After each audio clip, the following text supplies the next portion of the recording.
What happens when the most feared warrior race in the galaxy tries to warn others about humanity? What terrible truth did they discover that made them abandon their conquest of Earth?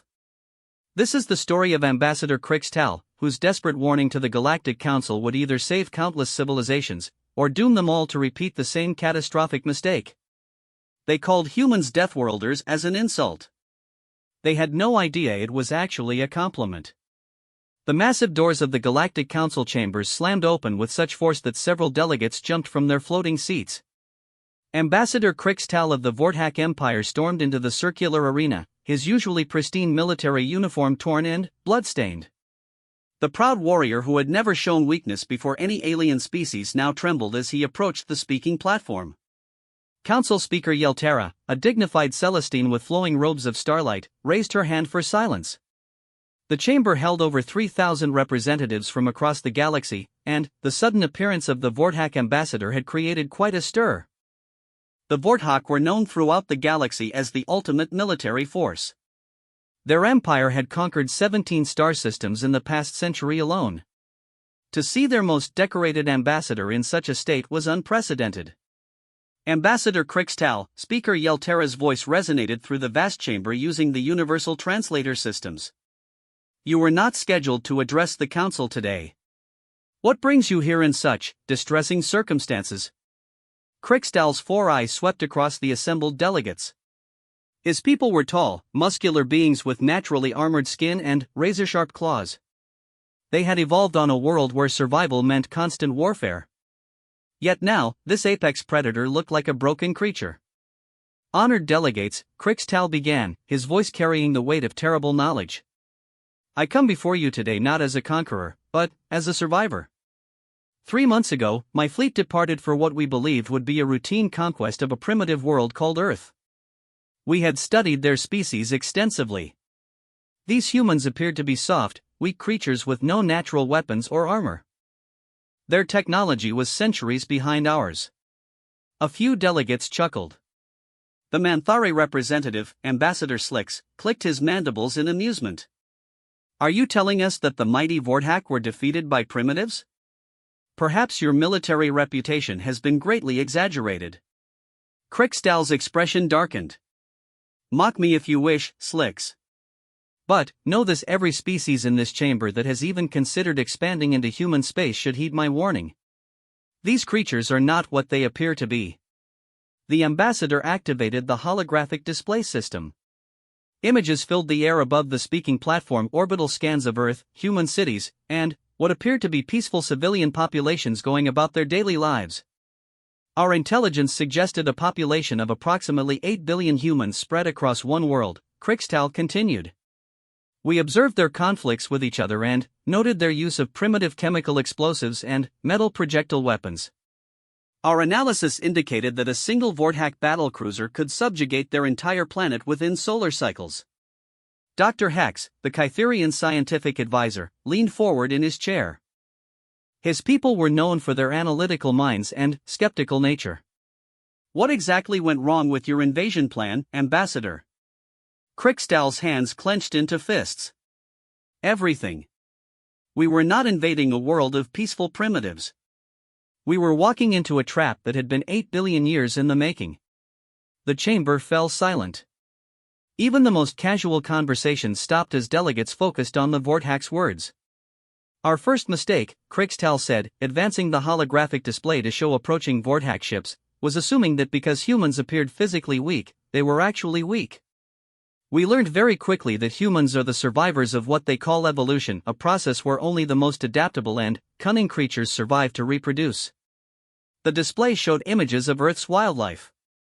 Lions hunting in coordinated packs, sharks that had remained unchanged for millions of years because they were already perfect killing machines, and wolves working together to bring down prey 10 times their size.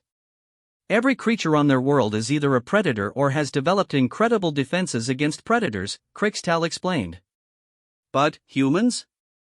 They became the apex predator of every environment on their planet. They adapted to live in frozen wastelands, scorching deserts, dense jungles, and mountain peaks.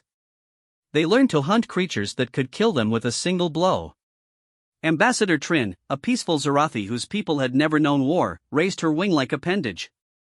Surely their physical limitations would still make them vulnerable to superior technology? Crixtal laughed bitterly. That was our second mistake. We assumed that because their technology appeared primitive, they had limited innovation capabilities. We discovered that humans have something we call technological acceleration syndrome. They advance their capabilities at an exponential rate when faced with threats. The holographic display changed to show human military history. Ancient humans with stone spears, then metal weapons, then gunpowder, then aircraft, then nuclear weapons, all compressed into a timeline that made even the advanced delegates gasp. In their history, they went from throwing rocks to splitting atoms in approximately 10,000 of their years, Crixtal said. For comparison, my people took 40,000 years to develop spaceflight. The Manthari took 60,000. These humans compressed similar technological advancement into a fraction of that time. Slicks clicked his mandibles dismissively.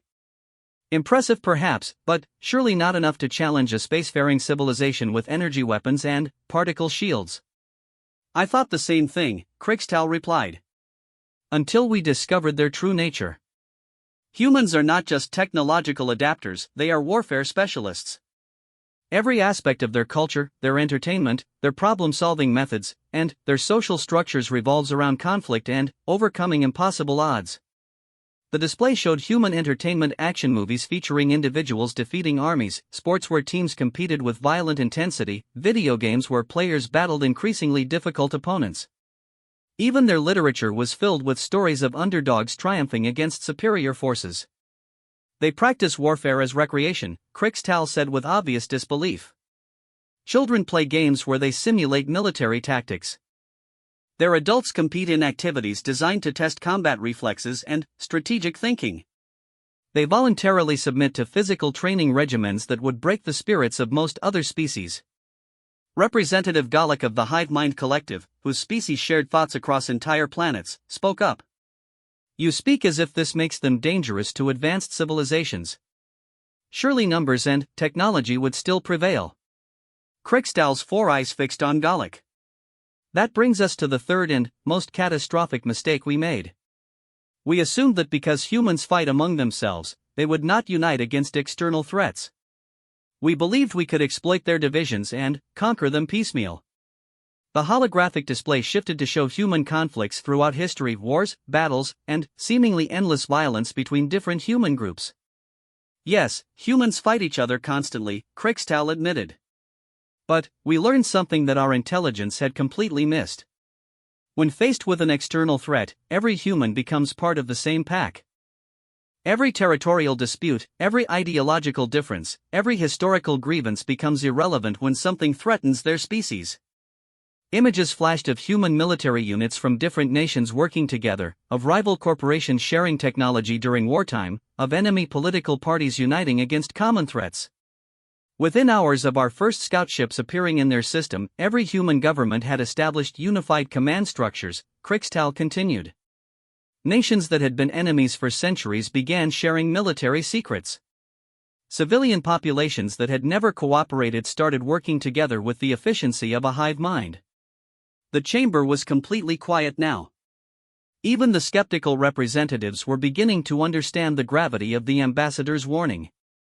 But, surely, Dr. Hex interjected, their unity alone would not be enough to threaten a technologically superior force. What specific capabilities did they demonstrate that surprised your military? Crixtal's expression became haunted. Everything. They surprised us with everything. First, they had been monitoring our ships for months before we knew they were aware of us. Their radio telescopes and satellite networks had detected our approach while we were still beyond the edge of their solar system. The display showed images of human observatories and space-based sensors. They used this time to prepare defenses we never expected from a pre-space civilization, Crixtal said. When we arrived, we discovered that they had weaponized everything. Their communication satellites had been converted into kinetic bombardment platforms. Their space station had been armed with nuclear missiles. They had even turned their weather monitoring systems into early warning networks. Several delegates exchanged worried glances.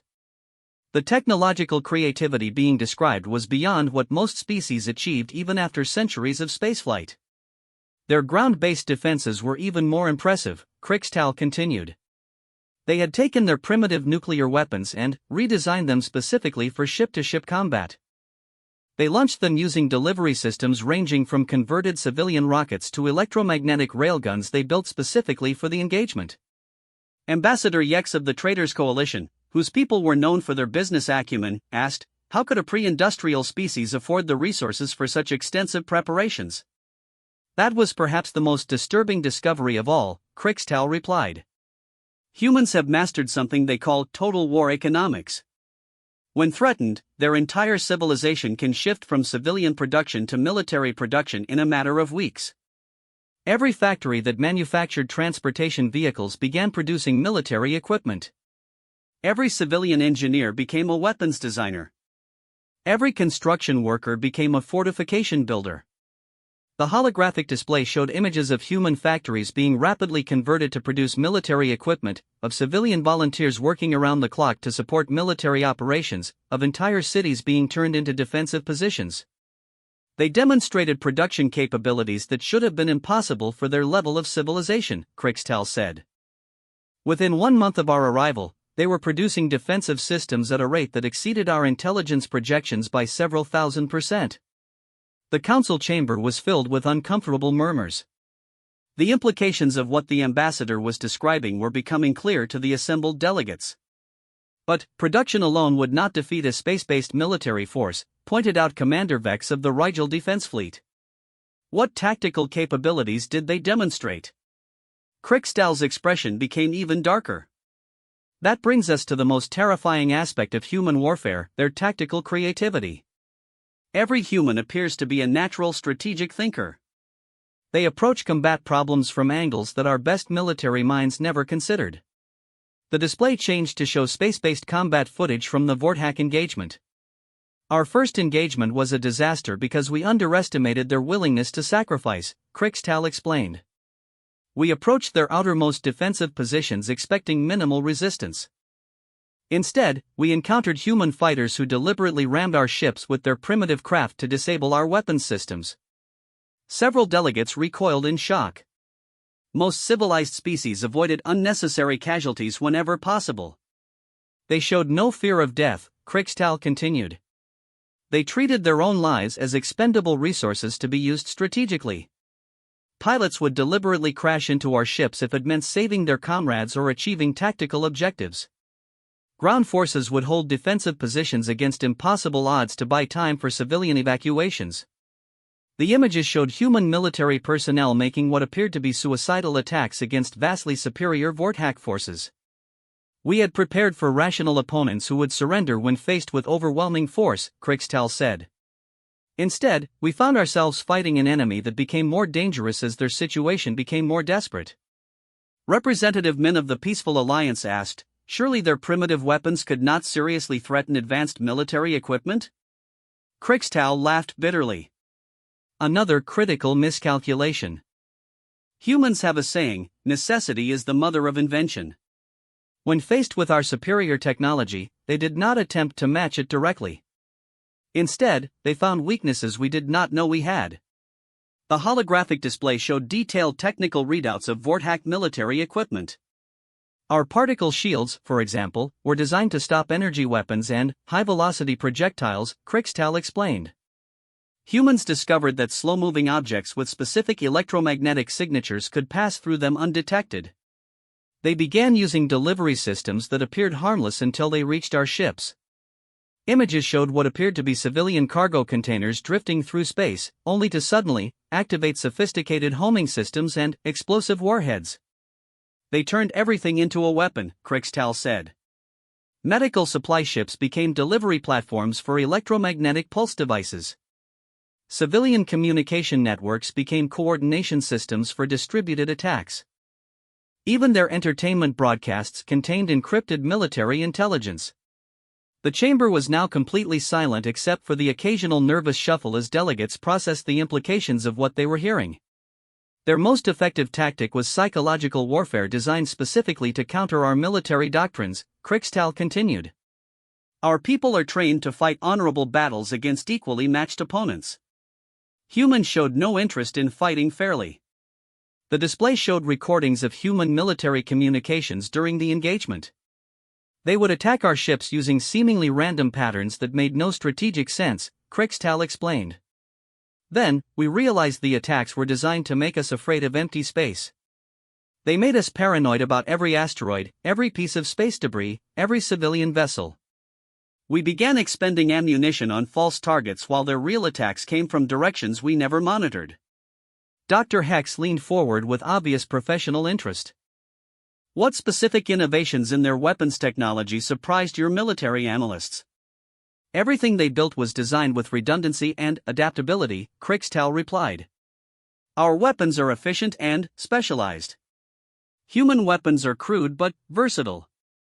A single human missile could be configured as an electromagnetic pulse device, a kinetic penetrator, a nuclear warhead, or a delivery system for smaller submunitions. The technical display showed incredibly complex human weapon systems that appeared simple on the surface. They also demonstrated something our military had never encountered: emotional tactical thinking, Krixtal said. Our strategies are logical and predictable because they are based on rational analysis of optimal outcomes. Human tactics were designed around psychological manipulation and exploiting emotional responses. Representative Slicks clicked his mandibles skeptically. Emotional decision-making is typically considered a weakness in military planning. That is what we believed, Krixtal agreed. Until we learned that humans use emotional tactics not because they cannot think logically, but because they understand that most species make decisions based on emotional responses even when they believe they are being rational. The holographic display showed combat recordings where human forces had successfully predicted Vortak tactical responses by analyzing psychological profiles of individual commanders. They studied our military leaders as individuals rather than as strategic assets, Krixtal explained.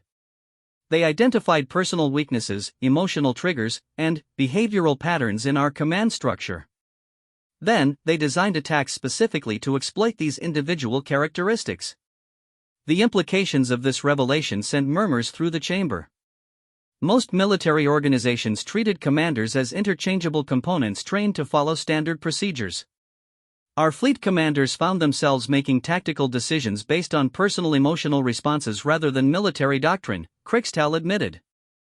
Human forces were manipulating our decision-making processes at levels we did not realize existed.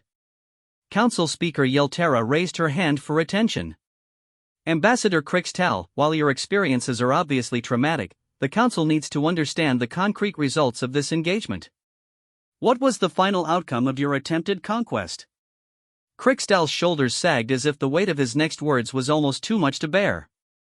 Honored Speaker, of the 240 ships in my invasion fleet, only 12 returned to Vortak space. Of those 12, only my command vessel retained full functionality. We suffered a casualty rate of over 90% against an opponent we had expected to defeat within days. The chamber erupted in shocked exclamations and urgent conversations. The Vortak military had never suffered such devastating losses in their entire recorded history. But, more importantly, Krixtal continued, raising his voice above the noise, we learned that our invasion had been allowed to succeed as far as it did. Human forces had been carefully managing our progress to study our capabilities and develop countermeasures. The chamber fell silent again. When they decided to end the engagement, they demonstrated capabilities that proved they could have destroyed our entire fleet on the day we arrived, Krixtal said quietly. They had allowed us to believe we were making progress while they learned everything about our technology, our tactics, and our weaknesses. The revelation that the humans had deliberately allowed the Vortak invasion to progress sent shockwaves through the assembled delegates. Ambassador Krixtal waited for the commotion to die down before continuing his testimony. The humans call it operational security through misdirection, he explained. They wanted us to believe we were winning so we would reveal our full capabilities while they gathered intelligence. Every tactical victory we achieved was carefully orchestrated to give them more information about our weaknesses. Dr. Hex, still struggling to process the implications, asked, are you suggesting that a pre-spaceflight civilization was capable of such sophisticated military deception against an advanced spacefaring empire? Not just capable, Krixtal replied grimly. Superior. They had been preparing for contact with hostile alien civilizations for decades before we arrived. They call it contingency planning for extraterrestrial threats. Their entire military-industrial complex had been developing strategies for asymmetric warfare against technologically superior opponents. The holographic display shifted to show what appeared to be human military training exercises and war games. These were not theoretical preparations, Krixtal continued. They had been conducting realistic simulations of alien invasion scenarios for over 50 years. Their military academies taught courses on xenological warfare. Their entertainment industry had produced thousands of stories exploring different alien invasion possibilities. Representative Galak of the Hive Mind Collective spoke up. How could they prepare for contact with species they had never encountered? That is perhaps the most disturbing aspect of human strategic thinking, Krixtal answered. They do not prepare for specific threats. They prepare for categories of threats. They had developed countermeasures for every type of invasion scenario their analysts could imagine. The display showed elaborate flowcharts and decision trees mapping out various alien invasion possibilities and corresponding human responses. Energy-based weapons, kinetic bombardment, biological warfare, psychological attacks, technological infiltration, they had contingency plans for everything, Krixtal explained. More importantly, they had developed the logistical infrastructure to implement multiple defensive strategies simultaneously. Ambassador Trin raised her wing-like appendage. Surely such extensive preparations would have been detectable by your intelligence operations? That brings us to another uniquely human capability, Krixtal said. They call it operational security through civilian integration. Their military preparations were completely integrated into civilian activities in ways that made them invisible to external observation. The holographic display showed images of what appeared to be normal human civilian infrastructure: power plants, manufacturing facilities, communication networks, and transportation systems. Every civilian facility on their planet had dual-use capabilities, Krixtal explained. Power plants could be quickly converted to support military operations. Manufacturing facilities could switch from producing civilian goods to military equipment. Even their entertainment venues had been designed to serve as coordination centers during emergencies. The technical readouts showed incredibly sophisticated hidden capabilities built into seemingly innocent civilian infrastructure. Their subway systems had been constructed to serve as protected logistics networks, Krixtal continued. Their internet infrastructure could be reconfigured as a hardened military communication system. Even their civilian vehicles had been designed with standardized components that could be rapidly assembled into military equipment. Commander Vex leaned forward with obvious professional interest. How extensive was this hidden military capability? Every adult human had received basic military training disguised as civilian education, Krixtal replied. They called it physical education, emergency preparedness, and crisis management training. In reality, they had created a population where every individual could function as a military asset when necessary. Images showed humans engaging in what appeared to be recreational activities: hiking, camping, competitive sports, and survival challenges. These activities were actually military training exercises, Krixtal explained. They had taught their entire population basic tactical skills, equipment maintenance, emergency medical procedures, and survival techniques. When we invaded, we discovered that their civilian population was actually a distributed military force numbering in the billions. The chamber was filled with uncomfortable murmurs as delegates realized the implications of what was being described. But surely their lack of experience with actual interstellar warfare would have been a significant disadvantage, suggested Representative Slicks. Krixtal's expression darkened further. That was our final and most catastrophic miscalculation. Humans do not lack military experience. They have been conducting warfare continuously for their entire recorded history. They have developed more sophisticated military doctrines than any other species we have encountered. The holographic display showed the scope of human military history: thousands of conflicts across millennia, involving every possible type of terrain, technology, and tactical situation. Every type of warfare that exists in the galaxy has already been perfected by humans on their own world, Krixtal said. Urban combat, guerrilla warfare, naval operations, aerial combat, siege tactics, psychological operations, logistics management, intelligence gathering, they have centuries of practical experience with all of it. The technical displays showed human military innovations that had been developed through constant warfare between their own species. Their weapon systems, while primitive by our standards, had been refined through actual combat use, Krixtal continued. They knew exactly how their equipment would perform under battle conditions because they had been testing it in real conflicts for generations. Dr. Hex asked, "What specific tactical innovations did they employ that proved most effective against your forces?" "They demonstrated something they called adaptive tactical evolution," Krixtal replied. Human military units would analyze our responses to their attacks and modify their strategies in real time. They were learning and adapting faster than our forces could develop countermeasures. The display showed combat footage where human tactics visibly evolved over the course of individual battles. Initially, our forces were successful because we were fighting according to established military doctrines, Krixtal explained. But human forces would observe our responses and immediately develop new approaches that exploited weaknesses we did not realize we had revealed. The recordings showed human units changing their attack patterns, modifying their equipment configurations, and implementing entirely new tactical approaches within hours of encountering Vorthack countermeasures. They were innovating military technology during active combat operations, Krixtal said with obvious admiration despite his trauma. Our forces would develop countermeasures for human weapons, only to discover that the humans had already modified their equipment to defeat our countermeasures. Representative Min asked, "How could they coordinate such rapid tactical adaptation across multiple combat theaters?" "That demonstrates another uniquely human capability," Krixtal answered. "They have developed what they call distributed command authority. Individual human military units can make strategic decisions independently while maintaining coordination with overall operational objectives." The display showed human command structures that appeared chaotic but proved to be incredibly efficient. Most military organizations, including ours, rely on centralized command structures where orders flow down from senior leadership, Krixtal explained. Human forces operate with every unit capable of independent strategic thinking while sharing information instantaneously with all other units. The technical readout showed communication systems that allowed every human military unit to access real-time intelligence from across their entire defensive network. This meant that when our forces developed a successful tactic against one human unit, every other human unit was immediately aware of the threat and had already begun developing countermeasures, Krixtal said.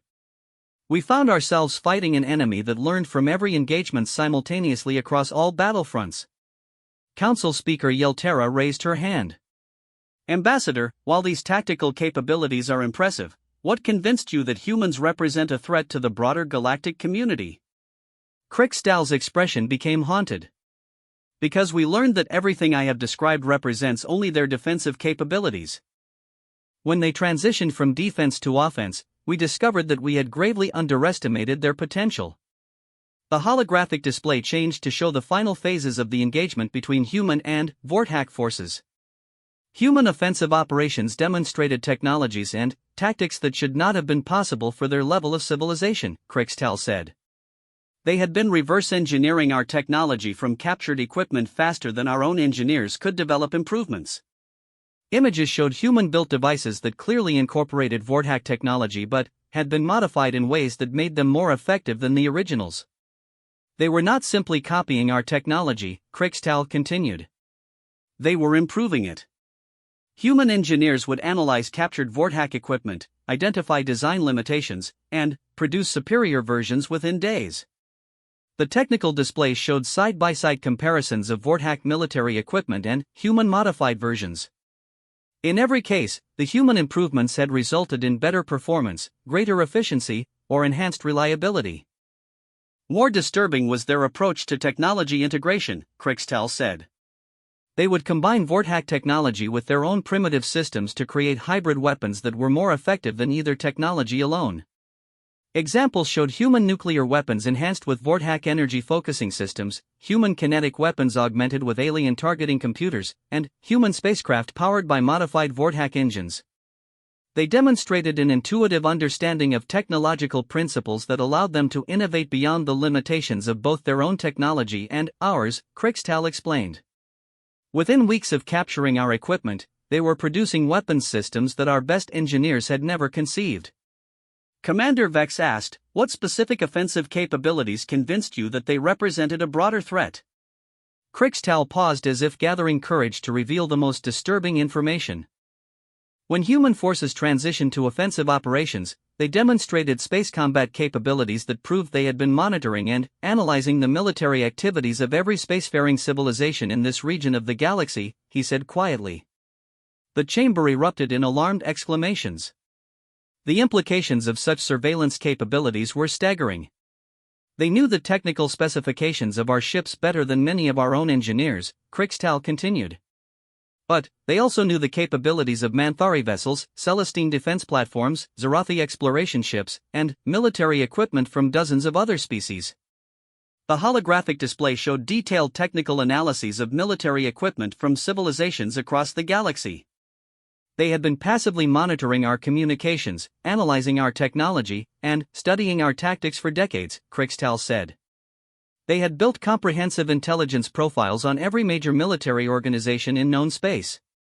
Representative Gulick spoke with obvious concern. How could a pre-spaceflight civilization conduct such extensive surveillance operations? Because they are not really a pre-spaceflight civilization, Krixtal replied. They are a civilization that chose to remain on their homeworld while developing the capabilities to monitor and analyze everything happening around them. The display showed sophisticated human space-based observation systems that had been designed to appear like primitive scientific equipment. Their space telescopes and communications satellites were actually military intelligence-gathering platforms, Krixtal explained. They had been conducting passive surveillance of every ship that passed through their solar system for over 50 years. Images showed human tracking data that included detailed movement patterns for vessels from dozens of different civilizations. They knew we were coming months before we arrived because they had been monitoring our fleet movements since we departed Vortex space, Krixtal said. They had used that time not just to prepare defenses, but to develop specific countermeasures for our particular military capabilities. Dr. Hex leaned forward with obvious scientific curiosity despite the disturbing nature of the revelations. What evidence convinced you that their intelligence gathering extended beyond your own forces? During our final engagement, human forces demonstrated tactical knowledge of military vulnerabilities that are specific to other species, Krixtal answered. They deployed weapons designed to exploit Manthari sensory systems, Celestine energy matrix configurations, and Zarathi structural engineering principles. The technical readouts showed human weapons that had clearly been designed to counter specific alien technologies. They had not only been studying our military capabilities, Krixtal continued, they had been developing countermeasures for every military force they had observed. They were prepared to fight any civilization in this region of space. The chamber was now filled with urgent conversations as delegates realized that their own civilizations might have been under human surveillance for decades.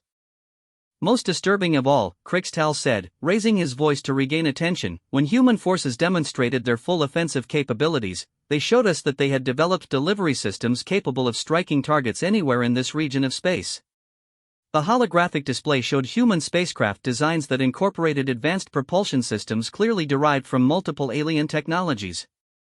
They had built ships capable of faster-than-light travel by combining technologies they had observed from dozens of different civilizations, Krixtal explained. They were not limited to defending their homeworld. They had developed the ability to project military power across interstellar distances. Representative Slicks clicked his mandibles nervously. Are you suggesting that humans now possess the ability to threaten other worlds directly? I am stating definitively that humans have developed interstellar military capabilities that exceed those of most civilizations in this chamber, Krixtal replied bluntly. And, more importantly, they have demonstrated that they view any civilization that has considered aggressive action against them as a potential target for preemptive strikes. The chamber fell completely silent as the implications became clear. They did not simply defeat our invasion force, Krixtal said quietly. They captured detailed intelligence about every aspect of Vortak military capabilities, including the locations of our homeworld and military installations. They now possess the ability to strike Vortex space with weapons specifically designed to counter our defenses. Council Speaker Yeltera asked the question that every delegate was thinking. Ambassador Crixtal, are you suggesting that humans now represent an active military threat to established galactic civilizations? Crixtal looked directly at the speaker, his four eyes reflecting the weight of terrible knowledge. Honored Speaker, I am warning this council that humans are no longer a primitive civilization to be ignored or conquered. They are now the most dangerous military force in this region of space, and they have made it clear that they consider any civilization that has contemplated aggressive action against them to be potential enemies. The ambassador paused, letting that revelation sink in before continuing. And, based on their intelligence-gathering capabilities, they probably know about every civilization represented in this chamber. The chamber descended into chaos as delegates began urgent discussions among themselves. The revelation that humans possess detailed intelligence about galactic civilizations sent waves of panic through representatives who had never considered their activities might be under surveillance by unknown forces. Council Speaker Yeltera activated the chamber's amplification systems to restore order. Ambassador Crixtal, the Council requires specific details about the threat assessment you are presenting. What concrete evidence do you have that humans pose a danger to galactic stability? Crixtal activated new displays showing what appeared to be detailed star charts and tactical analyses. During our final engagement, human forces provided us with intelligence briefings about our own civilization that were more comprehensive than our internal security reports, he began. They knew the locations of every Vortex military installation, the personal histories of our command staff, the technical specifications of classified weapons systems, and the economic vulnerabilities of our trade networks. The holographic display showed incredibly detailed analyses of Vortex civilization that clearly exceeded what should have been possible for external observation. But they did not stop with military intelligence, Crixtal continued. They demonstrated knowledge of our cultural weaknesses, our political divisions, our resource dependencies, and our technological limitations. They had built a complete strategic profile of our entire civilization.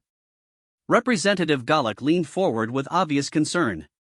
How could they have gathered such comprehensive intelligence without being detected by your security services? Because human intelligence gathering methods are unlike anything we had encountered before, Crixtal replied. They do not rely on infiltration or direct espionage. They use what they call open-source intelligence analysis combined with passive technological surveillance. The display showed examples of human intelligence gathering techniques that appeared completely innocent but revealed sophisticated analytical capabilities. They monitor all electromagnetic communications in space, Crixtal explained. Every transmission between our ships, every data exchange with civilian vessels, every routine maintenance communication from our installations, humans have been recording and analyzing everything for decades. The technical readouts showed the scope of human signals intelligence capabilities, which appeared to cover most of the local galactic region. They use advanced computational systems to analyze patterns in our communications that reveal information we never intended to transmit, Crixtal continued.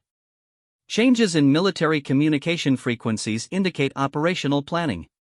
Increases in supply requests reveal strategic preparations.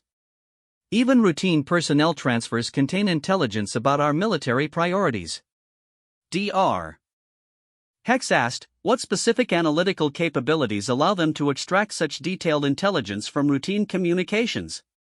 They have developed something they call artificial intelligence systems that can process information at rates that exceed biological cognitive capabilities, Crixtal answered. These systems can analyze millions of communications simultaneously and identify patterns that would be invisible to individual analysts. The holographic display showed examples of human computer systems that appeared to possess decision-making capabilities normally associated with sentient beings. Their artificial intelligence systems do not simply process data, Crixtal explained. They learn from every piece of information they analyze and become more effective at identifying hidden intelligence over time. They have been studying galactic civilizations for decades, and their analytical capabilities have been improving constantly. Commander Vex spoke up with obvious military concern. Are you suggesting that humans possess automated systems capable of strategic analysis and military planning? Not just capable, Crixtal replied grimly. Superior. human artificial intelligence systems had developed more accurate assessments of Vorthac military capabilities than our own strategic planning departments. They understood our weaknesses better than we did. The chamber was filled with uncomfortable murmurs as delegates realized the implications of facing opponents who might understand their capabilities better than they understood themselves. During our engagement, human forces demonstrated tactical responses that could only have been developed through comprehensive analysis of our training doctrines, our command procedures, and our individual decision-making patterns, Krixtal continued. They were predicting our tactical choices before our commanders had made them. The display showed combat footage where human forces had clearly anticipated Vorthac tactical decisions and prepared countermeasures in advance. But the most disturbing discovery was that their intelligence analysis extended far beyond military capabilities, Krixtal said. They had developed comprehensive understanding of our social structures, our economic systems, our political hierarchies, and our cultural values. Representative Min asked, how could such cultural analysis be used as a military asset? Because humans understand that warfare extends beyond direct military confrontation, Krixtal answered. They had identified ways to disrupt our civilization that would be more effective than destroying our military forces.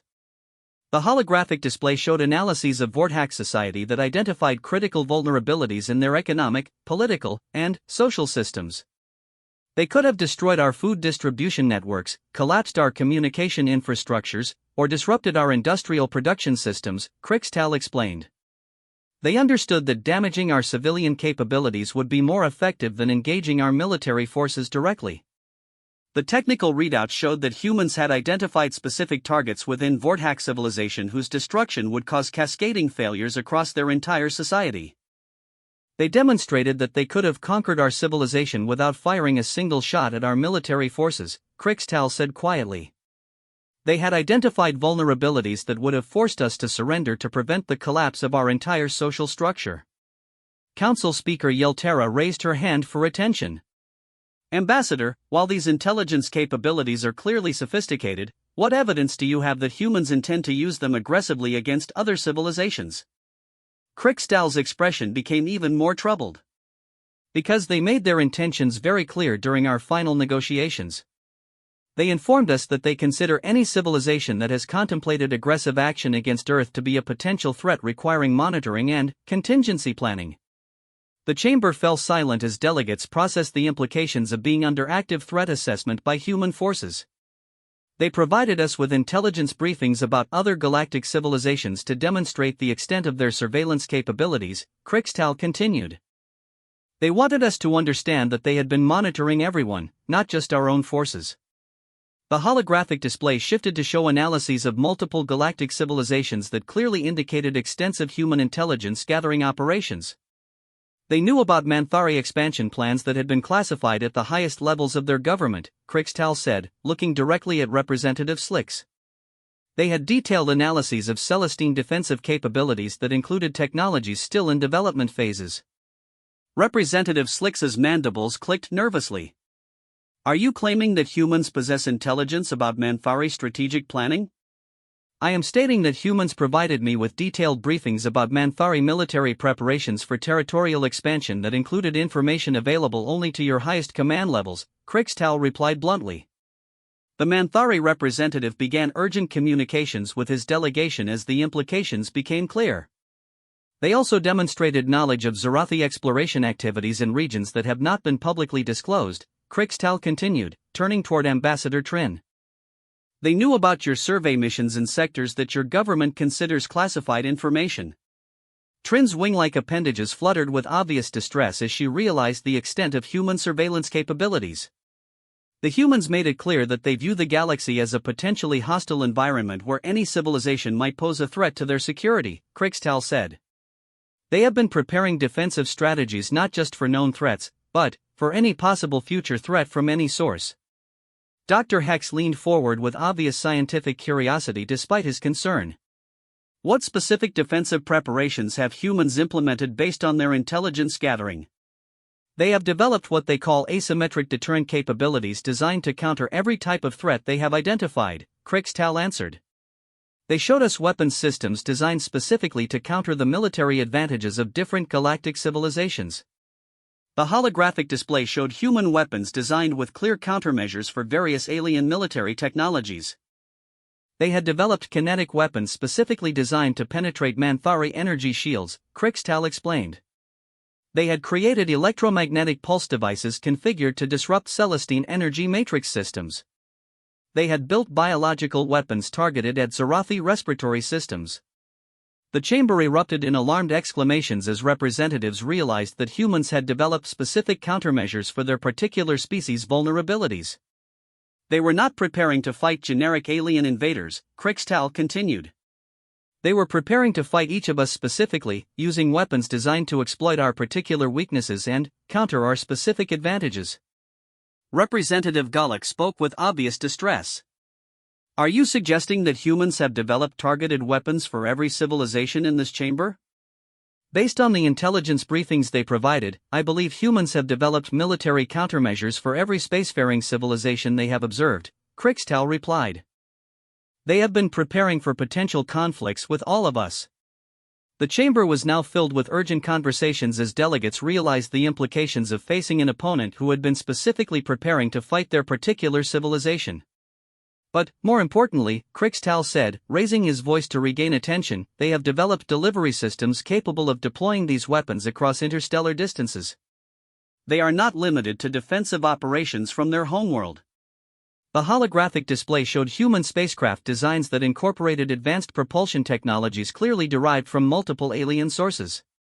During our final engagement, human forces demonstrated faster-than-light capable vessels that could reach any civilization in this region of space within standard time units, Crixtal explained. They have developed the ability to project military power across the galaxy. Commander Vex asked the question that every military representative was thinking. What specific offensive capabilities did they demonstrate? They showed us ships capable of deploying kinetic bombardment systems, electromagnetic pulse weapons, biological warfare agents, and psychological warfare technologies at interstellar ranges, Crixtal answered. They have developed a comprehensive suite of weapons specifically designed for attacking other civilizations on their homeworlds. The technical readout showed human weapons systems designed for planetary-scale warfare that appeared to be specifically configured to counter the defenses of various galactic civilizations. They made it very clear that while they prefer peaceful coexistence, they are prepared to launch preemptive strikes against any civilization they perceive as an active threat, Crixtal continued. And, their intelligence-gathering capabilities allow them to identify potential threats long before those civilizations are prepared for conflict. Representative Slicks clicked his mandibles with obvious anxiety. Are you suggesting that humans might launch unprovoked attacks against civilizations that have not threatened them directly? I am warning this council that humans operate under strategic doctrines that classify any civilization capable of threatening Earth as a potential enemy requiring active monitoring and contingency planning, Crixtal replied. They do not wait for threats to materialize. They prepare for threats that might theoretically develop. The holographic display showed human strategic planning documents that outline threat assessment criteria applied to various galactic civilizations. According to their analysis, any civilization with faster-than-light travel capabilities, advanced weapons technology, and expansionist tendencies represents a potential threat that requires active deterrent measures, Crixtal explained. This includes most of the civilizations represented in this chamber. Council Speaker Yeltera raised her hand for silence as the chamber descended into alarmed discussions. Ambassador Crixtal, she said formally, are you recommending specific actions for the Council to consider in response to this potential threat? Crixtal looked around the chamber at the assembled representatives, his expression reflecting the weight of the decision he was about to make. Honored Speaker, I am recommending that every civilization in this chamber immediately cease all activities that humans might interpret as threatening and begin developing diplomatic protocols for peaceful contact with human representatives, he said solemnly. Because based on everything I witnessed during our engagement, humans are no longer a primitive species that can be ignored or conquered. They are now the dominant military force in this region of space, and they are actively monitoring all of us for signs of potential hostility. The ambassador paused, letting that revelation sink in before delivering his final warning. And, if any civilization in this chamber is currently planning aggressive actions against human space, I strongly advise immediate reconsideration of those plans. Because humans have made it very clear that they consider preemptive strikes to be a legitimate defensive strategy. The chamber fell into stunned silence as delegates realized that the balance of power in the galaxy might have shifted without any of them realizing it was happening. The emergency session of the Galactic Council had been in continuous deliberation for 3 standard days following Ambassador Crickstall's testimony.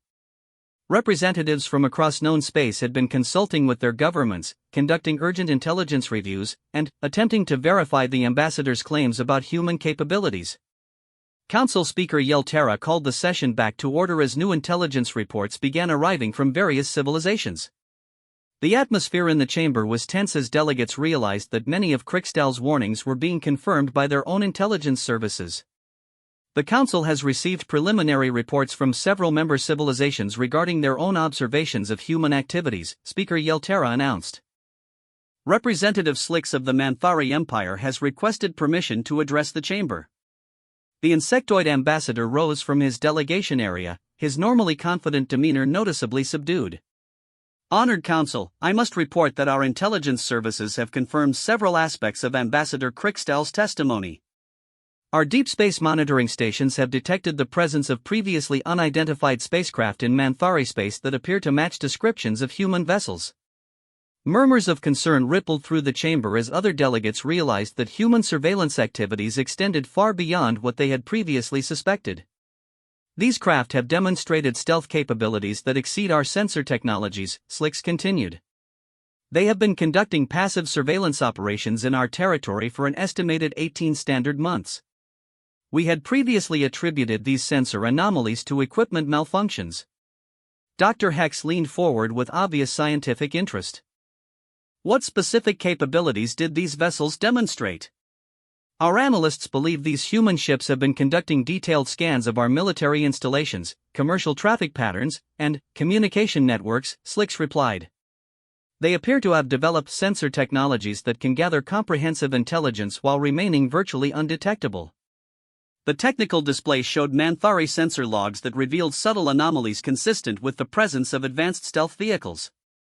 More disturbing, we have discovered that several recent equipment failures in our communication systems may have been the result of external interference rather than random malfunctions, Slicks continued. Human forces may have been actively testing our defensive capabilities while gathering intelligence. Representative Trin of the Zarathi rose to speak. The Zarathi Exploration Service has also discovered evidence supporting Ambassador Crickstall's warnings. Our survey teams have encountered what appear to be human monitoring stations in sectors we believed were unexplored. The chamber's attention focused on the avian diplomat as she presented her delegation's findings. These installations were designed to appear like natural astronomical phenomena, Trin explained. Our xenoarchaeology teams initially classified them as interesting but inactive alien artifacts. Subsequent analysis revealed that they were actually sophisticated monitoring platforms that had been gathering data about our exploration activities. The holographic display showed images of structures that looked like natural space debris but contained clearly artificial components. Human engineering techniques appear to focus on camouflage and concealment rather than obvious displays of technological capability, Trin continued. They have been observing our expansion activities while making their presence appear completely benign. Commander Vex of the Rigel Defense Fleet requested permission to address the chamber. The Defense Fleet has conducted urgent reviews of our sensor logs following Ambassador Crickstall's testimony. We have discovered evidence of systematic intrusions into our communication networks that we had previously attributed to solar interference. The military commander's report sent new waves of concern through the assembled delegates. Human forces appear to have developed methods for intercepting our encrypted communications without triggering our security protocols, Vex explained. They have been monitoring our fleet movements, tactical planning discussions, and strategic deployment schedules for an estimated 2 standard years. The technical readouts showed communication intercepts that revealed sophisticated human cryptographic capabilities. Our cybersecurity specialists believe humans have developed quantum computing capabilities that exceed our current encryption technologies, Vex continued. They can decode our most secure communications in real time during transmission. Representative Galak of the Hive Mind Collective spoke with obvious distress. The implications of such surveillance capabilities are beyond what our security doctrines had anticipated. If humans can monitor our activities without detection, they possess strategic advantages that make conventional defensive planning inadequate. Dr. Hex nodded in agreement. The scientific implications are equally disturbing. Human technological advancement appears to have accelerated beyond what should be possible for their level of civilization. They have achieved capabilities that most species develop only after centuries of spaceflight experience. Council Speaker Yeltera raised her hand for attention. The Council has also received a preliminary intelligence assessment from the Celestine Observatory Network. Representative Melandra, please present your findings. The ethereal Celestine delegate materialized more solidly as she prepared to address the chamber. The Observatory Network has been conducting comprehensive analysis of human space activities since Ambassador Krickstall's initial testimony. Our findings confirm that humans have developed faster-than-light capabilities that incorporate technologies from multiple galactic civilizations. The holographic display showed detailed sensor readings of human spacecraft demonstrating impossible combinations of alien technologies. Human vessels appear to use Vorthak-derived propulsion systems enhanced with Manthari energy management techniques and protected by defensive systems based on Celestine energy matrix principles, Melandra explained. They have successfully integrated incompatible technologies that should not function together. The technical analysis showed spacecraft designs that combine technologies from at least 6 different galactic civilizations in ways that exceeded the capabilities of any individual technology. More concerning, humans appear to have improved upon each technology they have incorporated, Melandra continued. Their modifications have resulted in performance characteristics that exceed the original designs in every measurable category. Dr. Hex asked, what specific improvements have you observed in their technological integration? Human modifications focus on efficiency, reliability, and versatility, Melandra replied. They have eliminated design limitations that existed in the original technologies and created hybrid systems that are more robust than any individual component. The displays showed side-by-side comparisons of original alien technologies and human-modified versions that demonstrated consistently superior performance. They appear to approach technology integration from principles that prioritize adaptability over specialization, Melandra explained. Their systems are designed to function effectively under a wide range of operational conditions that would disable more specialized equipment. Ambassador Krickstall requested permission to respond to the new intelligence reports. These findings confirm what I attempted to warn the Council about during my initial testimony. Humans do not simply acquire alien technologies, they improve them. The Vorthak ambassador's expression reflected the weight of his continued revelations. During our final negotiations, human representatives explained their approach to technological development. They believe that every technology can be enhanced through what they call iterative engineering processes.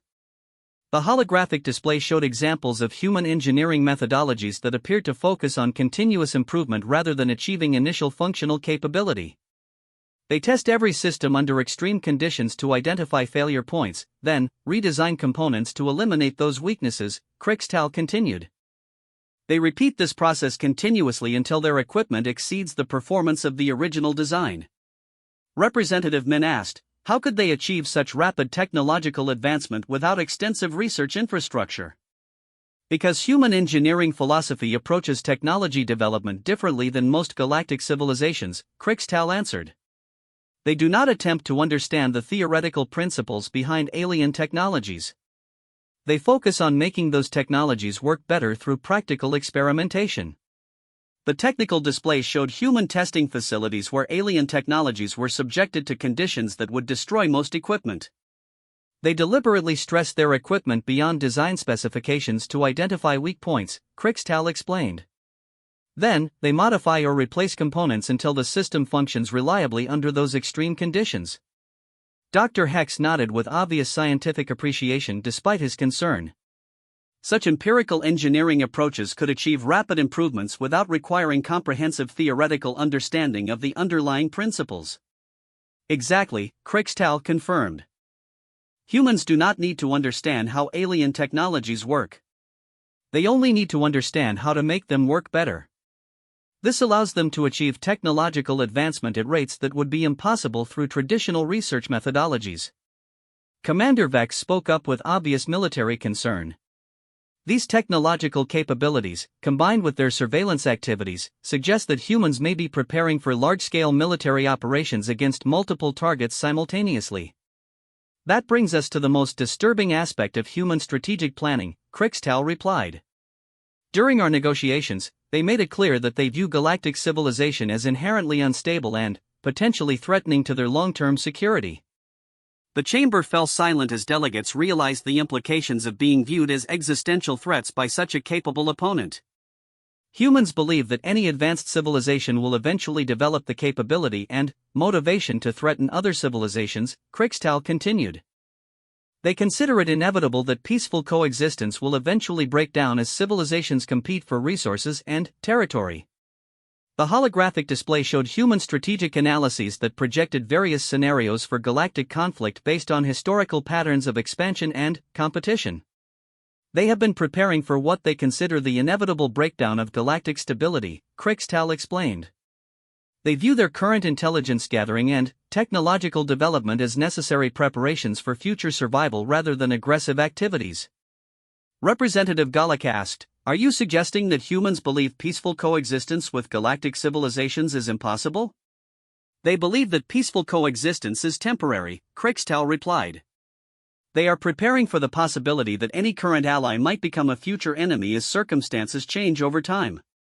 The strategic projections showed human analyses of how various galactic civilizations might develop territorial conflicts, resource competition, or ideological differences that could lead to warfare. From their perspective, every civilization that develops advanced military capabilities represents a potential future threat that requires monitoring and contingency planning, Krixtal continued. They are not preparing to attack anyone specifically. They are preparing to defend against everyone potentially. Council Speaker Yeltera raised her hand for attention. Ambassador Krixtal, based on your interactions with human representatives, what do they consider necessary for establishing stable peaceful relations with galactic civilizations? Krixtal paused as if considering how to present information that might be difficult for the Council to accept. Humans believe that peaceful coexistence requires what they call strategic transparency and mutual deterrent capabilities, he said carefully.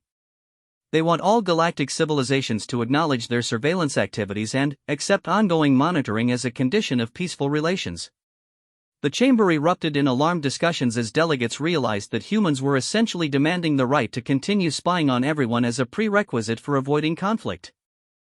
They also want formal agreements establishing non-aggression verification protocols, Krixtal continued.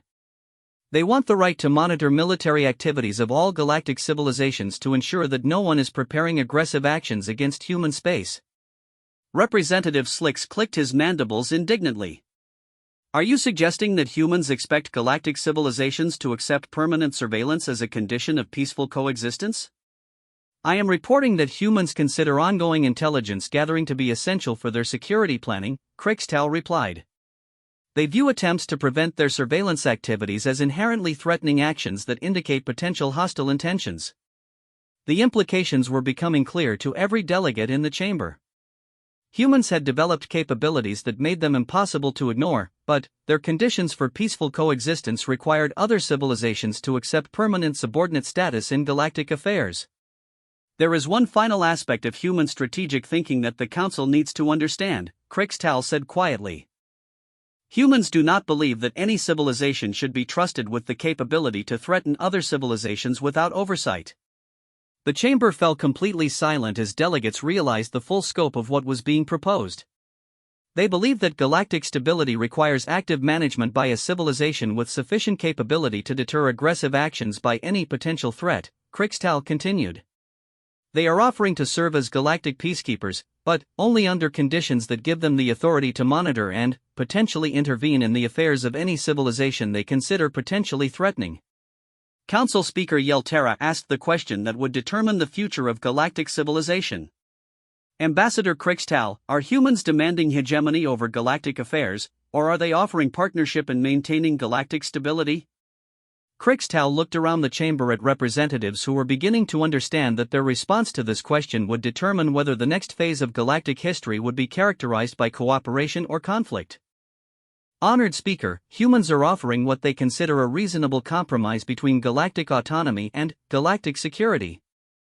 But, they have made it clear that they will not accept a galactic environment where any civilization has the capability to threaten Earth without oversight. The ambassador paused before delivering his final assessment. Whether that represents partnership or hegemony may depend on how willing galactic civilizations are to accept human definitions of reasonable security measures. 6 standard months had passed since Ambassador Krickstahl's historic testimony to the Galactic Council. The political landscape of known space had transformed as civilizations across the galaxy grappled with the reality of human capabilities and demands. What had begun as a warning about a failed invasion had evolved into the most significant diplomatic crisis in galactic history. Council Speaker Yeltera called the extraordinary session to order as representatives from dozens of civilizations gathered to address the final resolution of what historians would later call the human question. The chamber buzzed with nervous energy as delegates prepared to vote on proposals that would fundamentally alter the balance of power in galactic civilization. The Council recognizes Ambassador Krickstahl for his final report on human diplomatic activities, Speaker Yeltera announced. The Vortak ambassador, now serving as the unofficial liaison between human representatives and galactic civilization, rose to address the chamber. His appearance had changed dramatically over the past months. The trauma of military defeat had been replaced by the careful confidence of a diplomat who had gained unique insights into humanity's true nature. Honored delegates, Krickstahl began, I have spent the past 6 months in direct communication with human diplomatic representatives. What I have learned has both confirmed my initial warnings and revealed aspects of human civilization that are far more complex than our military analysis had indicated. The holographic display activated to show what appeared to be a space station of unprecedented design, clearly incorporating technologies from multiple galactic civilizations but arranged in configurations that exceeded any known engineering capabilities. Humans have established what they call Diplomatic Contact Station Alpha at the edge of their solar system, Krickstahl explained. This facility serves as their primary interface for communication with galactic civilizations. It also serves as a demonstration of their technological integration capabilities. The technical readout showed a structure that combined architectural elements from dozens of different species, creating a space that could accommodate the environmental needs of virtually any known form of life. The station represents human diplomatic philosophy made manifest, Krickstahl continued. They have created a facility where any species can interact comfortably while demonstrating that they possess the technological capability to support such diverse requirements. Dr. Hex leaned forward with obvious scientific curiosity. What specific diplomatic proposals have humans presented for establishing formal relations with galactic civilizations? Human diplomatic representatives have presented what they call the Galactic Stability Accord, Krickstahl replied. This framework outlines their vision for maintaining peaceful coexistence while addressing their security concerns. The holographic display shifted to show the key provisions of the proposed agreement, which had been the subject of intense debate across galactic civilization for months. The accord establishes 3 fundamental principles, Krickstahl explained. First, mutual recognition of legitimate security interests. Second, transparent communication about military capabilities and intentions. Third, cooperative response to threats against galactic stability. Representative Slicks clicked his mandibles skeptically. These principles sound reasonable in abstract terms, but what specific obligations would they create for galactic civilizations? Under the proposed accord, every signatory civilization would agree to maintain open communication channels with human diplomatic representatives, Krickstahl answered. This includes regular reporting on military developments, territorial expansion plans, and technological research that could have security implications. The terms being described were essentially formalized versions of the intelligence-gathering activities that humans had already been conducting covertly for years. Signatory civilizations would also agree to participate in what humans call cooperative threat assessment protocols, Krickstahl continued.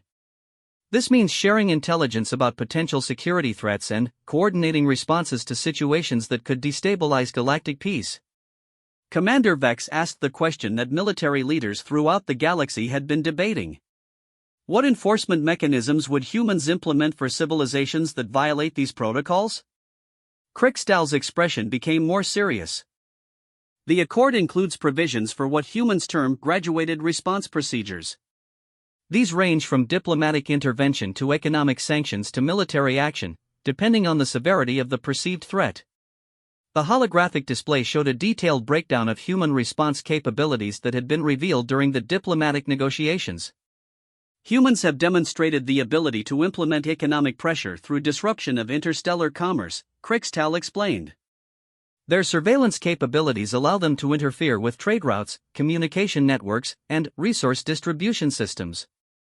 The technical analysis showed that human forces could essentially isolate any civilization from galactic commerce through selective interference with space traffic and communication systems. They have also revealed military capabilities far beyond what we observed during the Vorthack engagement, Krixtal continued. They now possess multiple fleets capable of projecting force across interstellar distances, equipped with weapons specifically designed to counter the defenses of every known galactic civilization.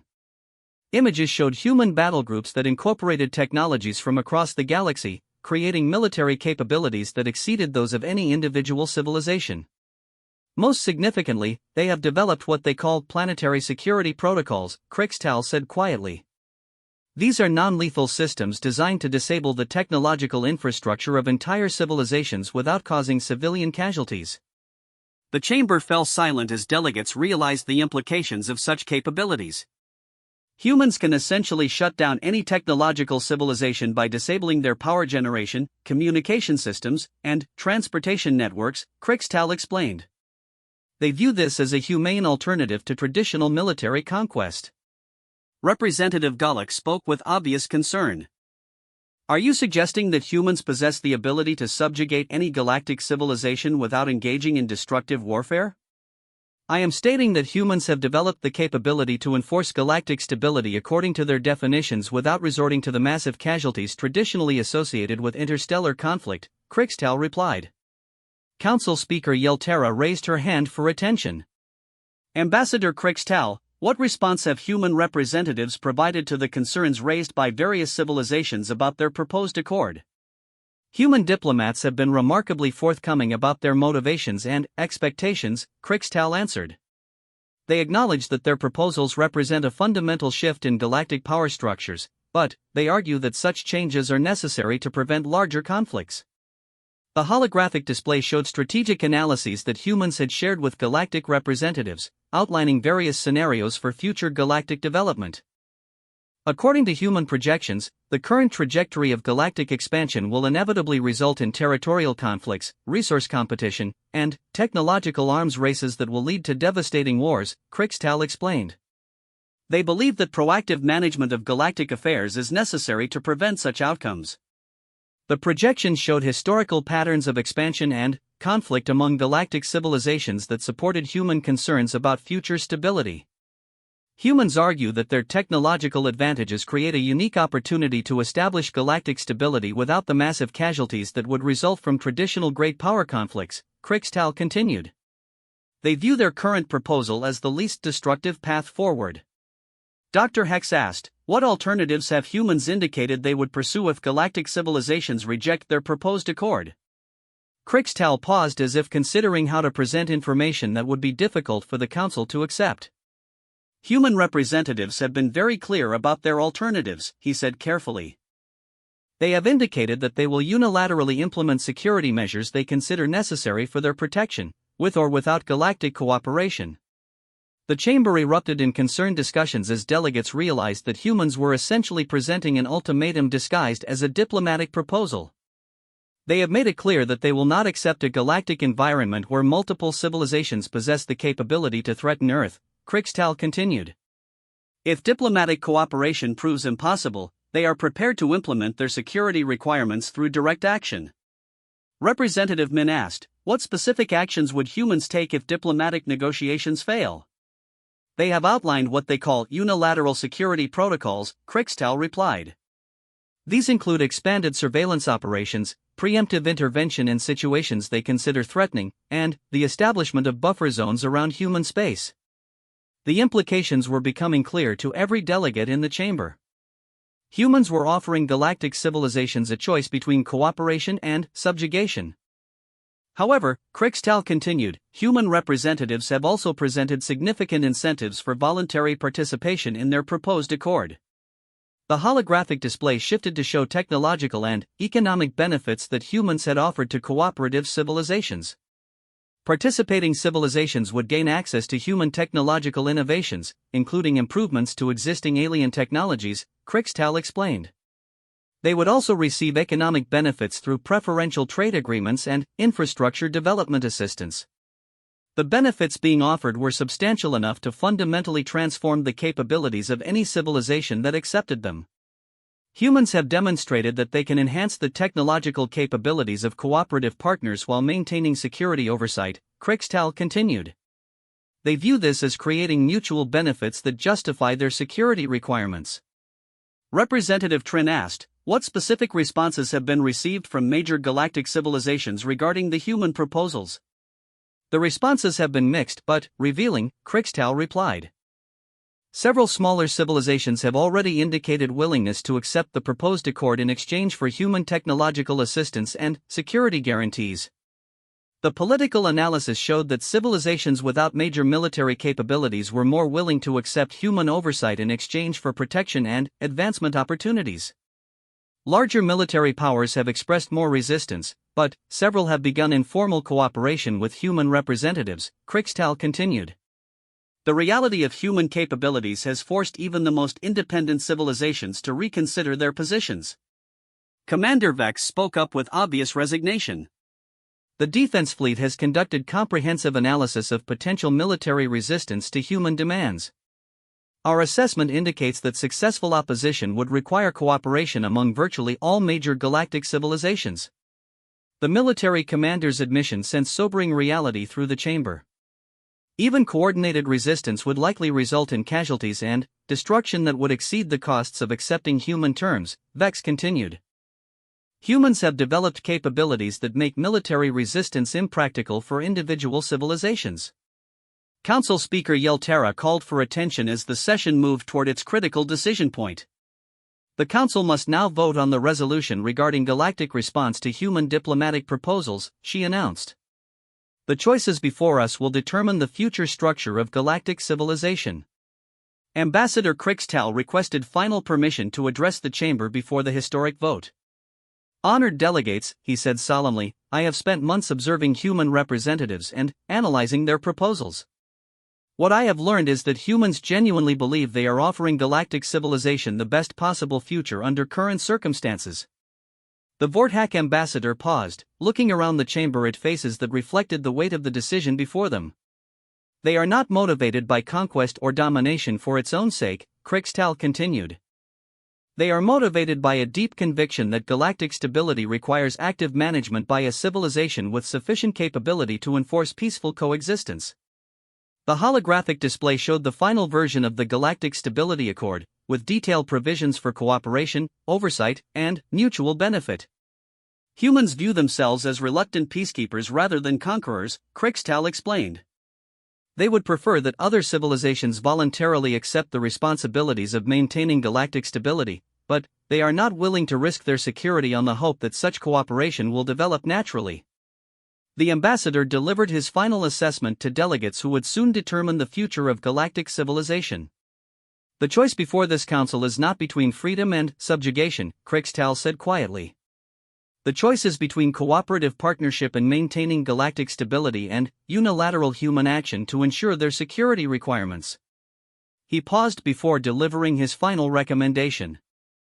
Based on everything I have observed about human capabilities and intentions, I believe that accepting their proposed accord offers galactic civilization the best opportunity for peaceful development under the new realities we must all acknowledge.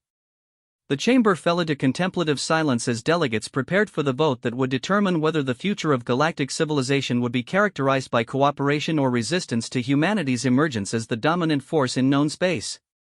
As the voting commenced, every delegate understood that they were not simply responding to a diplomatic proposal. They were acknowledging that humans had fundamentally altered the balance of power in the galaxy and that the age of competitive expansion among galactic civilizations was ending. The final tally would determine whether that ending would be peaceful or catastrophic.